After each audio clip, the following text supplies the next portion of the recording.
Hi, my name is Tina Paniqui and welcome to Doorways. I've recently finished another book, which I'm quite proud of actually, and it's called Success When Success Isn't Enough, and it's around, it's really for people who are successful in business or successful in life and there's still a little bit missing, and that's you can't quite put your finger on. But before I get into the detail of it, let me talk to you about how it came about. So let me ask you something before we go any further.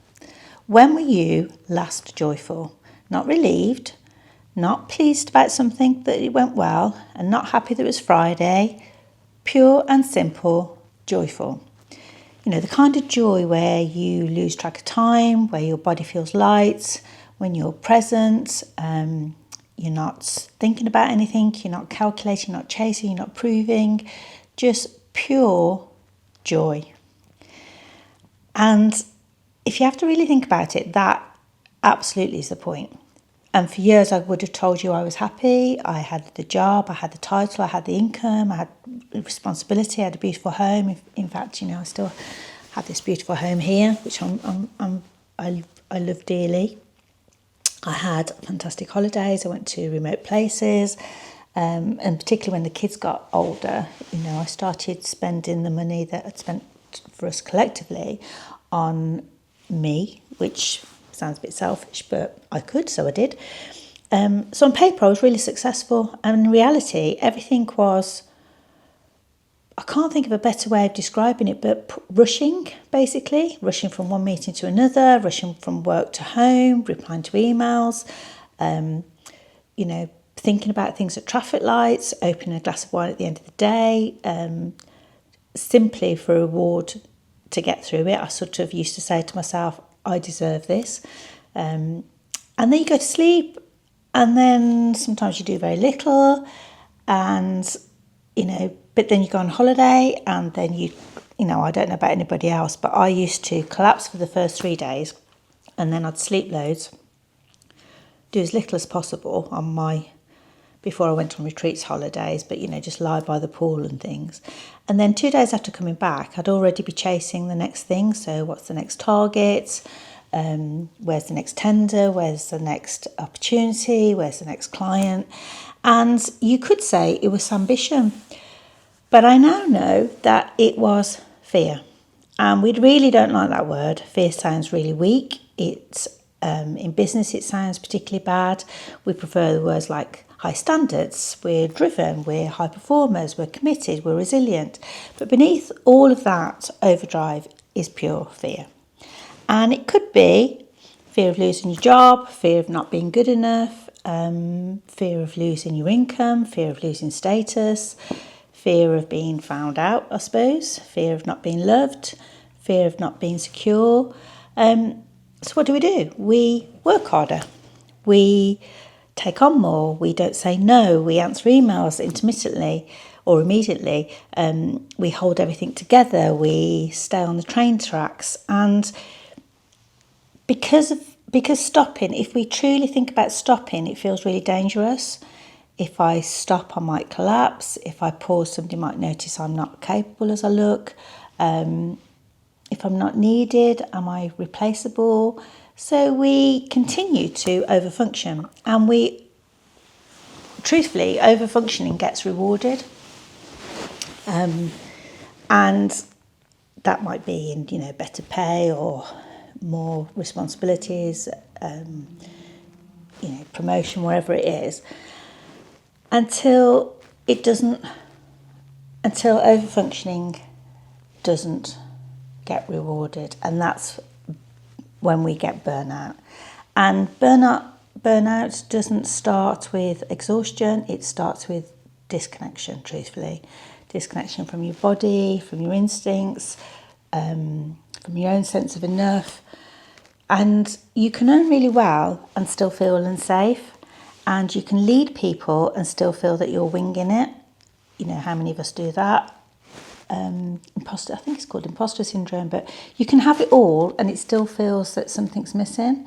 And I sit with leaders now who have everything. You know, they are successful, they have fantastic businesses, they're very affluent, and on paper they have everything: the business, the income, the home, the house, the holidays, the children, the wife, the husband, luxury, you know. And then when I ask them, why are you doing this, there's often a pause. And when I ask them, which is a particularly tricky question, what brings you joy, there's often a silence.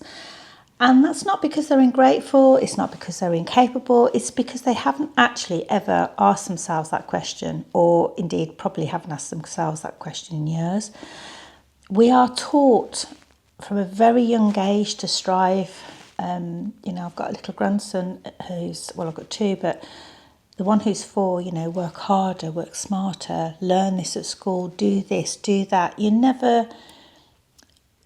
We're taught at such a young age that if you just work harder, you will be successful. And successful means that you can have all the trimmings that go with it. And we're taught to provide, we're taught to hold it together, but we're very, very what's the word I'm looking for? Very rarely taught to ask what it feels like to feel alive. You know, when you have that rush of aliveness, don't even think that's a word, but I think you know what I mean. And my pivot didn't come from reading the right book or attending the right workshop. It didn't. It came from a role that I thought had made me secure, and it just went overnight. And my title went, the income became uncertain, the external validation stopped overnight, and with it the structure that I'd built all of my identity around, particularly my business identity. And for 6 months I couldn't outrun myself. There was no ladder to climb, there was no performance to hide behind, and I had to ask and face a question that I spent so many years avoiding. But who am I without a role? Who am I without a job? And underneath that, am I still valuable if I'm not performing? And that's really uncomfortable territory. That's where the real work started for me. And looking back, I can see that I had normalised being energetically overdrawn. So my attention was always being pulled, my time was constantly consumed, my emotional bandwidth was constantly being stretched, and I was the one who said yes to all of that. You know, nobody begged me for it. I just gave it away freely. And I confused being needed with being valuable, and I confused being busy with important. I confused exhaustion with successful. And I was running my life in a permanent deficit, which,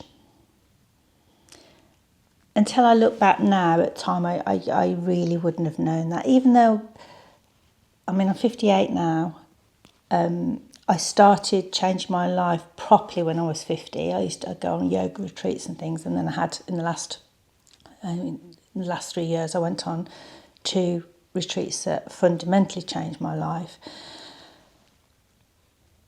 But even after all of that, it was last year that I seriously made some changes to my life.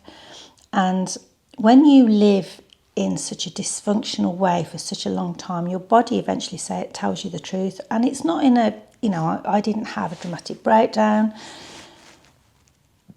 but it happened in a quieter way.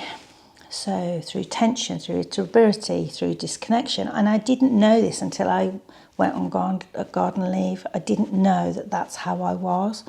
I didn't know that I was irritable. I didn't know that I was disconnected, you know. And the thought of a glass of wine, you know, when I used to have it, was, I deserve this. I've had a really tough day. And then you don't realise it, but instead of having it sociably, or, I mean, I love a glass of blush wine, you know, sitting in the garden and having a sip of an evening. But when you get into the thought process of,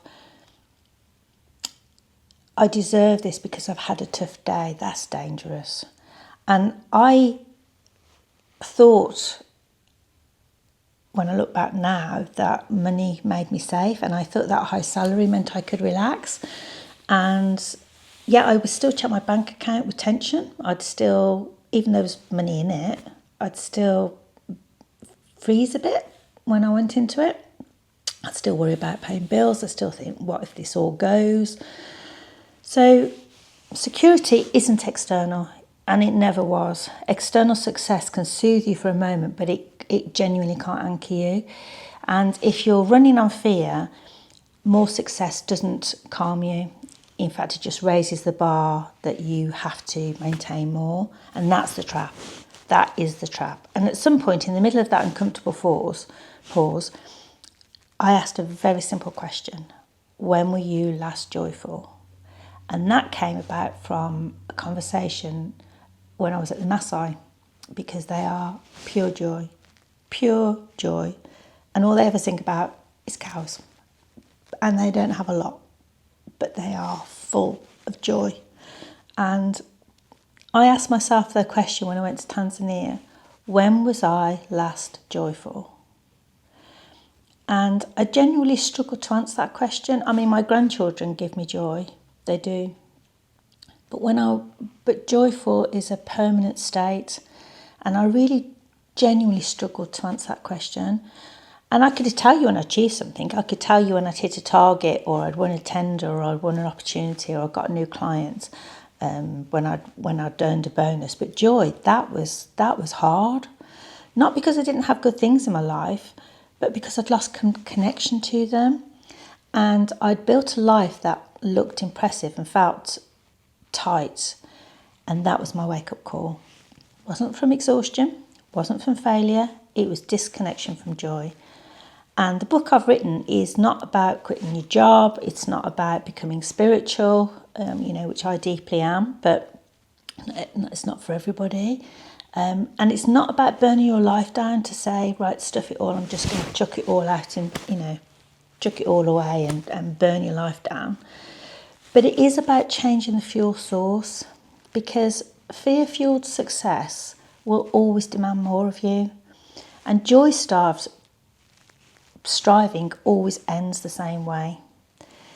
So the question is not whether you're successful. The question is, are you alive inside that success? Are you alive? Can you tell me what joy is to you?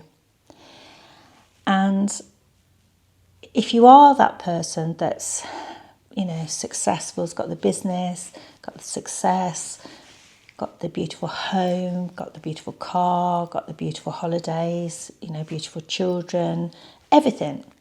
And yet I asked you that question, but something's missing, or more of a statement, is something missing? And you hesitate, then this book is for you. And my question to you is, what are you actually running on? What is making you do what you do, and why? Because you might cloud it up around, I want to make a successful business. Okay, why? I want to build a business and sell it. Okay, why? And just sit with those questions, because when I say to you they're uncomfortable, they genuinely are. It's a bit like when you look in the mirror and you have to say, I love you, and not many people can do that. I can now, but I couldn't for a long time. So this book is for you if that resonates. And I'm going to be doing some clips on different things on YouTube for you and stuff.